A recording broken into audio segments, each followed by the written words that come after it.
রাসূল সাল্লাল্লাহু আলাইহি ওয়াসাল্লাম বলেছেন, যখন ঘুমোতে যাবা এই দোয়াটা পড়বা। দোয়াটা দেখেন কত চমৎকার, কিভাবে নিজেকে আল্লাহর কাছে সমর্পণ করবেন, সঁপে দিবেন। দেখেন রাসূল বলেন, তুমি এটা পড়বা, আল্লাহুম্মা ইন্নী আসলামতু ওয়াজহি ইলাইক, আল্লাহ আমি আমার সত্তাকে আপনার দিকে সমর্পিত করলাম। ওয়া ফাওয়াদতু আমরি ইলাইক, আল্লাহ আমি আমার সব কাজকে আপনার কাছে সুপর্দ করলাম। ওয়া আলজাতু যহরি ইলাইক, আল্লাহ আমার পিঠকে আমি আপনার কাছে আশ্রয় রাখলাম। সুবহানাল্লাহ পড়বেন না? আমরা যখন ঘুমাই আমাদের পিঠটা বিছানার মধ্যে লাগাই না? আল্লাহ আমার সত্তাকে আপনার কাছে আমি সমর্পিত করলাম, আল্লাহ আমার সব কাজকে আপনার কাছে আমি সঁপে দিলাম, আল্লাহ আমার পিঠটাকে আপনার কাছে আমি আমানত রাখলাম।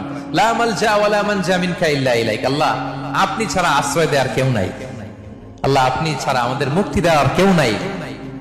আল্লাহ আপনি যে রাসূল পাঠিয়েছেন সে রাসূলের প্রতি আমি ঈমান আনলাম। আল্লাহ যে কিতাব আপনি আসমান থেকে পাঠিয়েছেন ওই কিতাবের উপর আমি ঈমান আনলাম। সুবহানাল্লাহ পড়েন। বিষ্ণু সাল্লাল্লাহু আলাইহি ওয়াসাল্লাম বলেন, যখন কেউ এই দোয়াটা পড়বে